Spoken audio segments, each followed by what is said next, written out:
Ciao amici e amiche del segno dello Scorpione, benvenuti, io sono Angela e questo è Exoteric World. È così che mi trovate sui social, questo è l'oroscopo settimanale dal 20 al 26 aprile. Prima di iniziare vi ricordo che è una stessa generica, prendete solo ciò che vi risuona e potete integrarla con il vostro ascendente per avere qualche indicazione in più. In descrizione trovate le recensioni dei mazzi usati, i link per acquistarli e i link alle playlist per conoscere il significato delle carte della Sibilla Lenormand e della Sibilla italiana.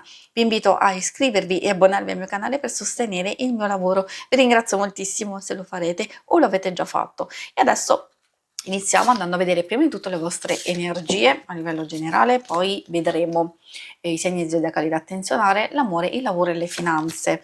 Come prima indicazione troviamo proprio quella degli uccelli, che in senso generico porta gran fermento soprattutto dal punto di vista delle comunicazioni, anche incontri, chiacchiere e pettegolezzi, quindi consiglio sempre di discernere, cioè tra le informazioni e le cose che ci vengono dette, quelle più interessanti, ridere insomma delle sciocchezze e lasciare andare le cose che non ci interessano, o soprattutto, essendoci la montagna, quelle che ci bloccano e che ci tengono fermi. Questo può succedere soprattutto quando ci sono quei pensieri ossessivi, pesanti e che effettivamente possono ostacolarci. Poi è vero che la montagna, rappresentando un blocco, rappresentando una situazione che procede troppo lentamente, oppure ci sentiamo scarichi e appesantiti, magari sappiamo di dover affrontare delle situazioni un po' fastidiose, un po' ingombranti, dei ritardi, dei blocchi in senso lato, e allora però possiamo riuscirci. Magari soprattutto io lo dico per quelle persone che vogliono mettersi in un nuovo percorso, in un nuovo inizio, oppure finalmente ci lasciamo alle spalle questi blocchi e questi ostacoli e c'è una ripartenza, ma non solo, anche qualche occasione, qualche circostanza totalmente nuova, e infatti proprio il bambino porta a questo. Non solo momenti di maggior tranquillità e spensieratezza, quindi legato proprio a degli eventi specifici, oppure semplicemente una nuova energia, quindi nuove idee, maggior tranquillità nel poter gestire alcune cose, oppure notizie e occasioni interessanti. I segni zodiacali da attenzionare sono principalmente quelli di Terra, Toro, Vergine e Capricorno, abbiamo anche un po' quelli di Aria, Gemelli, Bilancia e Acquario. E adesso procediamo con l'ambito amore e relazioni. Amore, coppia single, è ovvio che per chi non è interessato magari può ascoltare lo stesso e adattare le varie indicazioni delle carte all'amicizia, alla famiglia. Quindi vediamo cosa vogliono dirvi. Partiamo con il gelsomino.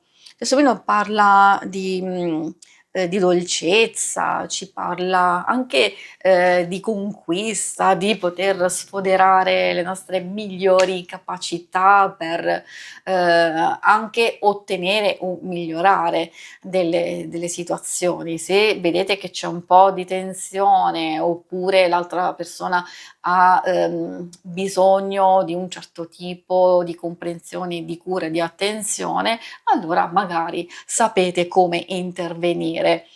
E quindi parla proprio di sia provocazione, a volte seduzione, conquista, proprio per migliorare il rapporto stesso, forse perché c'è bisogno di stuzzicare, anche a volte per spezzare un po' la monotonia e la noia, la quotidianità, certo. Magari questo lo dico maggiormente per chi è single, che potrebbe esserci una nuova conquista e quindi lasciarci trascinare da questa conquista, oppure in alcune circostanze potrebbe essere proprio il caso di provocare di sfoderare il proprio fascino, ma questo lo dico sempre, se poi lo desiderate, lo volete.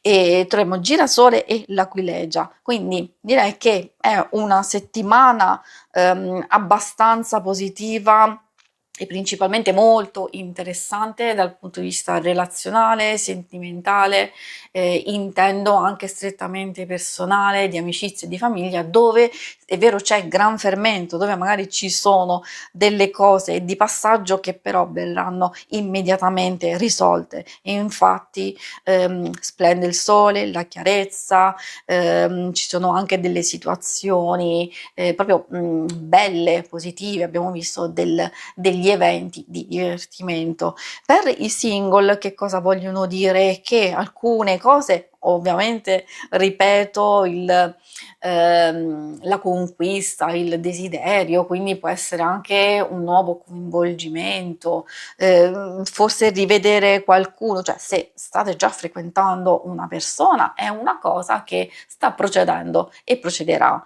per il verso giusto, quindi c'è modo di approfondire, di continuare questa conoscenza. Per altri magari è proprio il girasole che può dirci che ci possono essere dei nuovi interessi, un nuovo coinvolgimento e anche una nuova conoscenza. Dal punto di vista dell'amicizia, in una fase iniziale, oppure esserci direttamente una nuova avventura, un qualcosa che ci appassiona particolarmente. Quindi questo dipende ovviamente da quello che vivrete. E adesso procediamo con l'ambito più materiale, più pratico, quello delle finanze. Allora, troviamo il viaggio. Ecco, questa ha a che fare col viaggio, con gli spostamenti, assolutamente sì. Però siccome non tutti ci spostiamo per lavoro, magari per alcuni può voler già dire programmare vacanze o spostamenti. Sappiamo che questo è un periodo molto molto particolare e forse è proprio per questo che si sta cercando di pianificare un piano A, un piano B, eccetera. Però in senso lato vi posso dire che nelle questioni pratiche di tutti i giorni, del lavoro e per chi è alla ricerca può indicare un cambio di idea, di direzione, legato soprattutto alle comunicazioni, alle notizie, informazioni, messaggi che possono giungere a noi. Se siete voi a dover dare delle notizie, a voler comunicare un qualcosa, magari pensateci un attimino se avete dubbi e perplessità o se volete trovare il momento giusto per far sì che certe cose possano essere colte nel miglior modo possibile. E poi ci può essere altri cambiamenti, nuovi rapporti di lavoro, superamento di un blocco, situazioni che migliorano, seppur pian pianino, lentamente, però almeno abbiamo un inizio di qualcosa di più positivo. E questo vale proprio per tutti quanti, anche per le finanze stesse, soprattutto per chi ha avuto difficoltà o spese impreviste e anche per chi è alla ricerca. Magari questa può anche darvi l'opportunità di trovare lavoro un po' più da lontano o cambiare qualcosa della vostra ricerca che può darvi più stimoli o più possibilità. Forse è proprio questo che state valutando, che state procedendo pian pianino, quindi avete bisogno di capire, di riflettere attentamente prima di iniziare questo cambiamento importante per voi. Si conclude qui la lettura, vi ringrazio per avermi seguita, se volete in alto a destra trovate il logo per iscrivervi al canale, mentre in basso trovate le schermate per vedere il vostro oroscopo mensile e il lunare quindicinale. Alla prossima, vi auguro una buona settimana, ciao!